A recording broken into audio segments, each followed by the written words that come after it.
Hello students, आज का हमारा टॉपिक है मॉलिक्यूलर आयन के बारे में। मॉलिक्यूलर आयन क्या होता है, ये कब बनता है।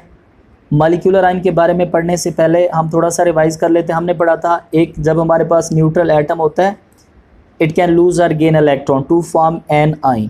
हमने पढ़ा था कि अगर एक एटम इलेक्ट्रॉन को लूज करता है, लूज इलेक्ट्रॉन, तो हमारे पास केटाइन बनता है। अगर एक एटम हमारे पास इलेक्ट्रॉन को गेन करता है तो हमारे पास एन आयन बनता है। Similarly a molecule can also lose और गेन इलेक्ट्रॉन। एक मॉलिक्यूल भी इलेक्ट्रॉन को लूज भी कर सकता है, गेन भी कर सकता है। रेस्पेक्टिवली इस मॉलिक्यूल के भी आयन ही बनेंगे। वो आयन कितनी तरह के बन सकते हैं, वो दो तरह के होते हैं। एक हमारे पास होता है केटाइनिक मॉलिक्यूलर आयन, दूसरा हमारे पास होता है एनाइनिक मॉलिक्यूलर आयन। दो तरह के होते हैं। केटाइनिक, जैसे केटाइन पर पॉजिटिव चार्ज होता है वैसे केटाइनिक मॉलिक्यूलर आयन पर भी पॉजिटिव चार्ज होगा, और जैसे एनाइन पर नेगेटिव चार्ज होता है वैसे एनाइनिक मॉलिक्यूलर आयन पर भी नेगेटिव चार्ज होगा। आगे सवाल आता है कि how this molecular ions are form. तो उसमें हमारे पास है कि high energy beam of electrons और अल्फा पार्टिकल्स और एक्स रेज जब आप गुजारेंगे तो हमारे पास मॉलिक्यूलर आयन बन सकता है। मुख्तलिफ तरीके हैं। High energy beam of electron आपने गुजारनी है, अल्फा पार्टिकल्स की सूरत में हो सकती है और एक्स रेज की सूरत में हो सकती है। एक्स रेज हमारे पास हाई एनर्जी और शॉर्ट वेवलेंथ वाली इलेक्ट्रोमैग्नेटिक रेडिएशंस हैं, और इनका काम होता है कि ये हमारे पास मॉलिक्यूलर आयन बनाने के लिए इस्तेमाल की जाती है। आमतौर पर जो एक्स रे इमेजिंग है वो हमारी इनसाइड ऑफ आवर बॉडी उसकी इमेजिंग के लिए इस्तेमाल की जाती है। और अल्फ़ा पार्टिकल्स को हम असल में हीलियम के न्यूक्लियाई कहते हैं, और alpha particles, alpha radiations, alpha rays आप इसे कहते हैं। ये किसी रेडियो एक्टिव एलिमेंट से वजूद में आते हैं। रेडियो एक्टिव एलिमेंट के डीके के बाद, उसके तोड़ फोड़ के बाद हमारे पास अल्फ़ा पार्टिकल्स हासिल होते हैं। इसके अंदर 2 प्रोटॉन होते हैं और 2 न्यूट्रॉन होते हैं। ये रिजेंबल करते हैं हीलियम के न्यूक्लियस के साथ। इस वजह से हम इसे कहते हैं कि अल्फ़ा पार्टिकल असल में हीलियम के न्यूक्लियाई होते हैं।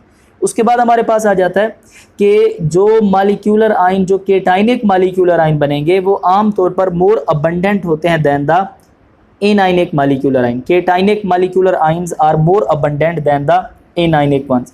तो उसकी एक वजह यहाँ पर है कि जो हमारे पास केटाइनिक मॉलिक्यूलर आयन बनते हैं उनके जो अनपेयर्ड इलेक्ट्रॉन बच जाते हैं। आपके पास एक मॉलिक्यूल होगा, जब उसका मॉलिक्यूलर आयन यानी कि केटाइनिक मॉलिक्यूलर आयन बनेगा, उसके जो पेयर्ड इलेक्ट्रॉन थे वो अनपेयर्ड हो जाएंगे, और वो अनपेयर्ड इलेक्ट्रॉन जल्दी स्टेबल हो जाते हैं as compare to the anionic molecular ion वाले अनपेयर्ड इलेक्ट्रॉन के मुकाबले में। इस वजह से हम कहते हैं ability to stabilise unpaired electron by demanding low energy. जो हमारे पास केटाइनिक मॉलिक्यूलर आयन बनेगा उसके जो अनपेयर्ड इलेक्ट्रॉन होते हैं वो थोड़ी सी एनर्जी देने से जल्दी स्टेबल हो जाते हैं। ये काम आसान है। इस वजह से जो केटाइनिक मॉलिक्यूलर आयंस होते हैं वो ज़्यादा पाए जाते हैं as compare to the anionic one. उसके बाद हमारे पास एक और चीज़ है कि जो हमारे पास मॉलिक्यूलर आयन होता है ये हमें बताता है about the structure of any natural product.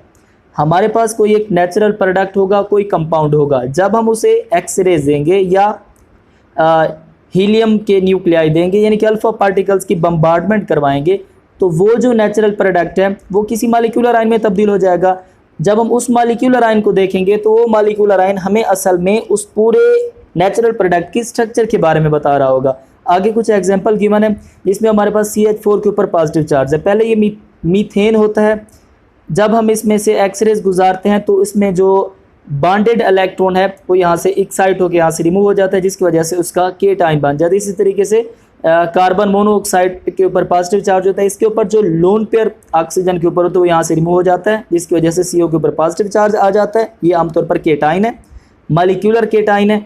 और N2 जो हमारे पास है इसके ऊपर पॉजिटिव चार्ज का आना का मतलब है कि इसमें से लोन पेयर ऑफ इलेक्ट्रॉन यहाँ से रिमूव हो जाते हैं। That was all about the molecular ion.